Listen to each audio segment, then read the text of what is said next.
લક્ષ્ય ન્યૂઝ, એક નજર, એક લક્ષ્ય। MP Shah commerce college Surendranagar દ્વારા આયોજિત શિક્ષણ કારકિર્દી સેમિનાર યોજાયો। કોમર્સ બ્રાન્ચમાં કારકિર્દી માટેનું માર્ગદર્શન અને જીસીએસ પ્રવેશ અંગે ફ્રી સેમિનાર માર્ગદર્શન આપવામાં આવ્યું। વિદ્યાર્થીઓ તથા વાલીઓને ઉચિત માહિતી અને માર્ગદર્શન મળી રહે અને કોમર્સમાં કારકિર્દી અંગેની ઉપલબ્ધ તકોનું માર્ગદર્શન મળી રહે તેવા હેતુથી યોજવામાં આવ્યું સેમિનાર। અનુભવી અને નિષ્ણાત તજજ્ઞો દ્વારા આપવામાં આવ્યું કારકિર્દી અંગે માર્ગદર્શન। સેમિનારમાં માર્ચ 2025માં ધોરણ 12 કોમર્સ પરીક્ષા આપનાર વિદ્યાર્થીઓ પોતાના વાલી સાથે રહ્યા હાજર। એન્જિનિયરિંગનો અભ્યાસ કરતા વિદ્યાર્થીઓને આગળ વધી ઉદ્યોગ કરવા આગળ વધે તે અંગે આપવામાં આવ્યું માર્ગદર્શન। આવા સેમિનાર થકી વિદ્યાર્થીઓ પોતાના વિચારો રજૂ કરી શકે, તે પોતાનામાં રહેલી સ્કિલ બહાર લાવી શકે છે। સેમિનાર થકી વિદ્યાર્થીઓને મળ્યું માર્ગદર્શન। સરકારની વિવિધ યોજના થકી વિદ્યાર્થીઓ પોતાના વેપાર કરી શકે અને આત્મનિર્ભર બને। વિદ્યાર્થીઓ પોતપોતાની આવડત થકી આગળ વધી શકે, બીજા લોકોને પણ રોજગારી આપી શકે તે જરૂરી। સીએ, સીએસ, એસસીએ જેવા કોર્સ કરી આગળ વધી શકો છો। Surendranagar MP Shah commerce college ખાતે ધોરણ 12 પછી શિક્ષણમાં આગળ કયા કોર્સ કરવા, કેવી રીતે તમે આગળ પોતાની કારકિર્દી બનાવી શકો તે અંગે જિલ્લાના એન્જિનિયરિંગમાં અભ્યાસ કરતા વિદ્યાર્થીઓ પોતે આગળ આવે તેમજ તેમનામાં રહેલ સ્કિલ બહાર લાવી શકે, સાથે સ્ટાર્ટઅપ અને ઇનોવેશનમાં જિલ્લાના બાળકો આગળ વધે તેવા હેતુથી એક સેમિનારનું આયોજન પણ કરવામાં આવ્યું હતું। આ સેમિનારમાં વિવિધ તજજ્ઞો દ્વારા માર્ગદર્શન આપવામાં આવ્યું। સેમિનારમાં જિલ્લાના બાળકોને સ્ટાર્ટઅપ વિશેની વિસ્તૃત જાણકારી મળી। ઉદ્યોગ ક્ષેત્રમાં પોતાની કારકિર્દી આગળ વધારવા ઈચ્છુક બાળકોને એક નવી દિશા મળી શકે તે માટે આવા સેમિનાર જરૂરી છે। સેમિનારમાં સરકારની વિવિધ કલ્યાણકારી યોજનાઓની જાણકારી આપવામાં આવી। સેમિનારમાં જિલ્લાની વિવિધ કોલેજના આચાર્ય, પ્રોફેસર, વિદ્યાર્થીઓ, વિદ્યાર્થીનીઓ ઉપસ્થિત રહ્યા હતા। Bureau report Brijesh Trivedi. મારું નામ દેવમ છે। હું આજે 12 કોમર્સમાં અભ્યાસ કરતો હતો। અત્યારે એક્ઝામ પતી ગઈ, એના પછી એમપી શાહ કોલેજમાં 12મા પછી કોમર્સ સ્ટ્રીમના રિલેટેડ શું કરવું, બીબીએ છે, બીસીએ છે, સીએસ છે, સીએ છે, એના વિષય માર્ગદર્શન આપવામાં આવ્યું।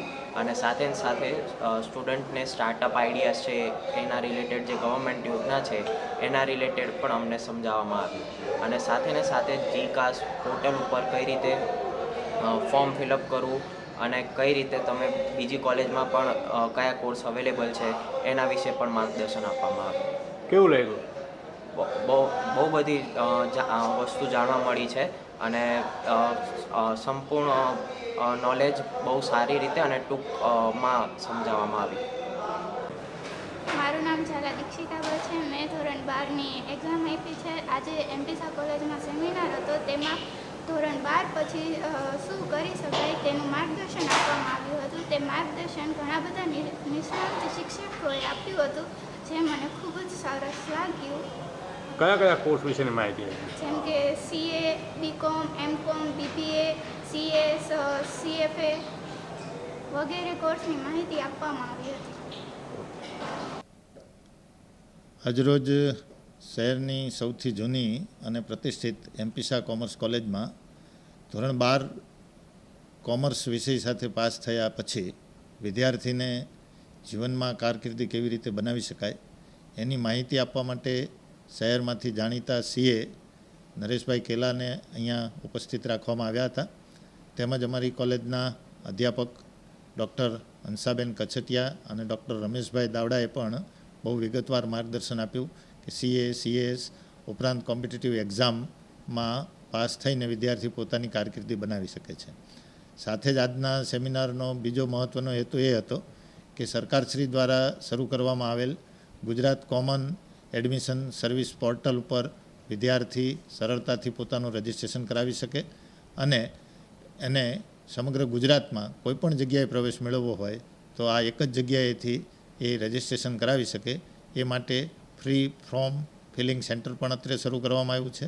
અને જીસીએસ જે સરકારે પોર્ટલ બનાવ્યું છે એમાં સતત કાર્યરત એવું હેલ્પ સેન્ટર પણ અત્રે શરૂ કરવામાં આવ્યું છે।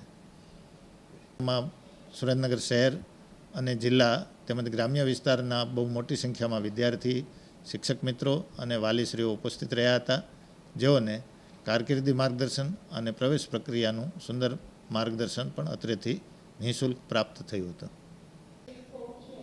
આજે એમપી શાહ કોમર્સ કોલેજ ખાતે ધોરણ 12ના વિદ્યાર્થીઓ માટે કારકિર્દી માર્ગદર્શનનું આયોજન કરવામાં આવ્યું હતું, જેની અંદર કોમર્સ વિષયમાં અલગ અલગ જે કોર્સ છે અને વિશેષ કરીને ચાર્ટર્ડ એકાઉન્ટન્ટના કોર્સ વિશે વિગતવાર માહિતી આપવામાં આવી હતી અને વિદ્યાર્થીઓને અલગ અલગ વિષયોની જાણકારી લઈને ભવિષ્યમાં એમને કયા ક્ષેત્રમાં જવું તેના માટેનું એક ખૂબ રસપ્રદ આયોજન કોલેજના મેનેજમેન્ટ અને વજાણી સાહેબ દ્વારા કરવામાં આવ્યું હતું, જેની અંદર ઉપસ્થિત રહેવાનો મને અવસર પ્રાપ્ત થયો હતો.